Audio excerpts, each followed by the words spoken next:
So this week we're going to cover enterprise resource planning, and I will also talk a little bit about material resource planning as well.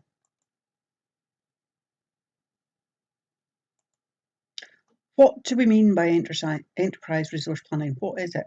Well, really, it's about the planning and sharing of information relating to material and resources. And by resources, I mean information, finances, staff, equipment, any outside plant equipment that we may hire in, all information relating to this, the sharing of it between various departments within our organisation. If you imagine that all our departments are connected, our sales, our finance, our marketing, human resources, operations, all connected, and the sharing of that information in real time.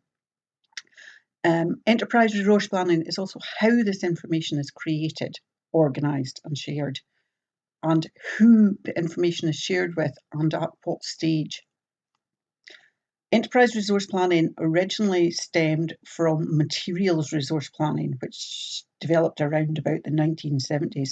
Materials resource planning is just simply a list of materials and resources required in order to carry out an activity and the planning and sharing of that particular information.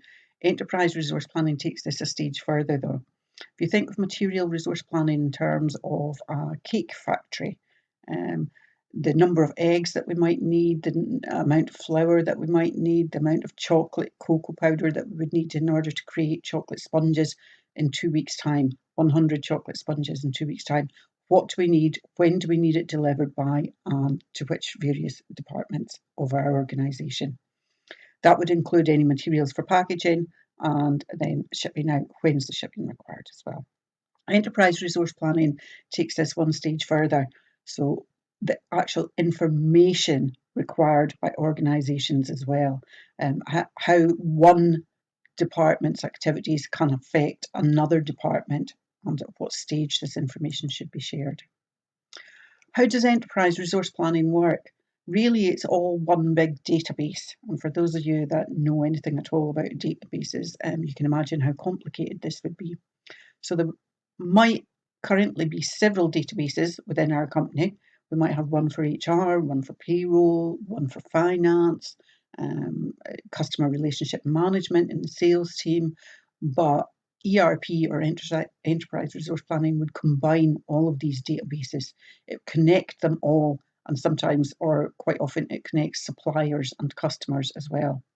If we think about when we go online to order something, if I go online to order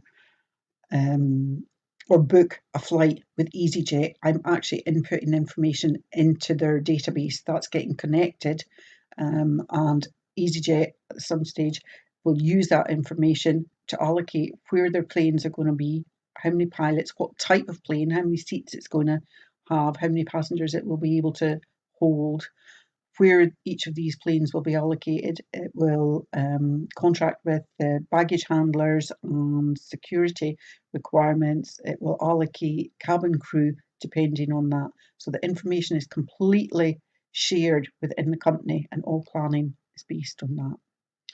It is the provision of accurate and timely information, and it's used to inform decision making about where and when to allocate resources, but also planning information as well. It allows companies to model and see the effect of changes in one department on the entire organisation.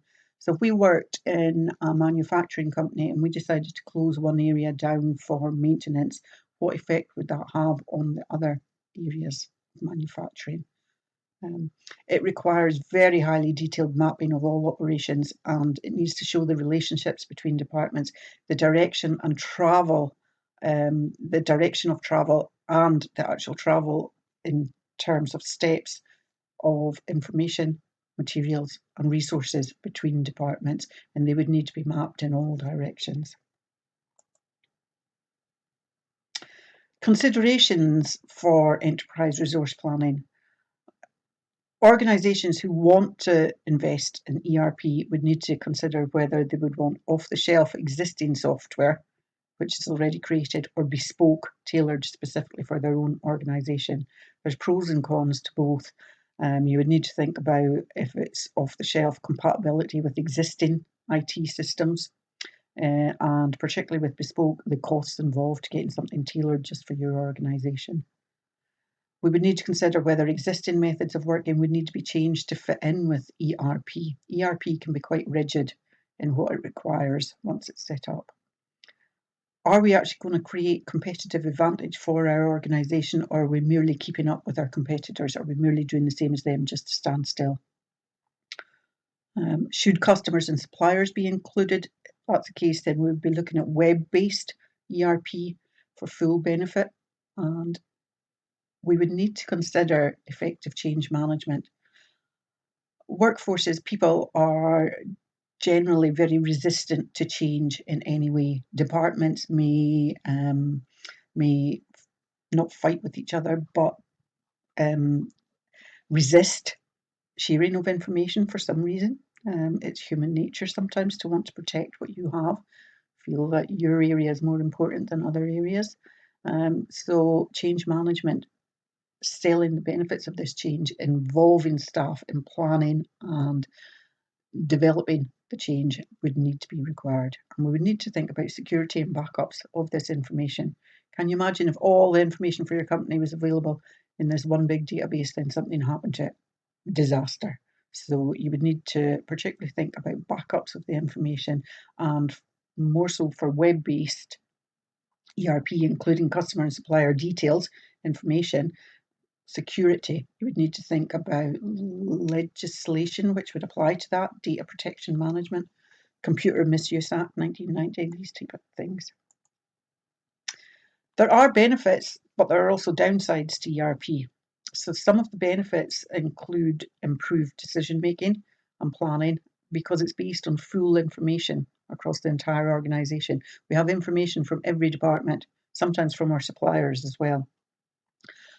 It does help reduce waste, particularly unnecessary steps in producing something or transmission of information. It will recognise what these are, or it can help you recognise and cut out these.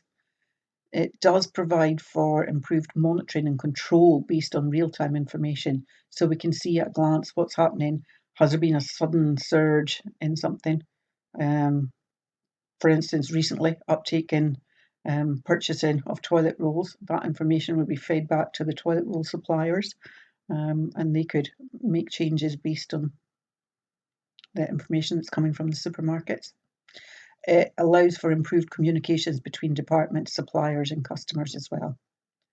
However, on the downside, it is very, very costly to implement. It's likely to require a very high level of external expertise, consultants, specialist companies. There should be some consideration of business disruption during the implementation phase, and this is quite common. So what are you going to do? How long is your business going to close down for? What period? How are you going to manage this? Are you going to offer skeleton service during that time? It can also be very centralised and have a high degree of rigidness, which would stifle creativity and flexibility in various departments. Because it's so rigid, departments couldn't problem solve out with the parameters of the system. And there will definitely be a high level of staff training required, including the resistance to change as identified previously. So that's a very brief run through of enterprise resource planning and a mention of materials resource planning as well.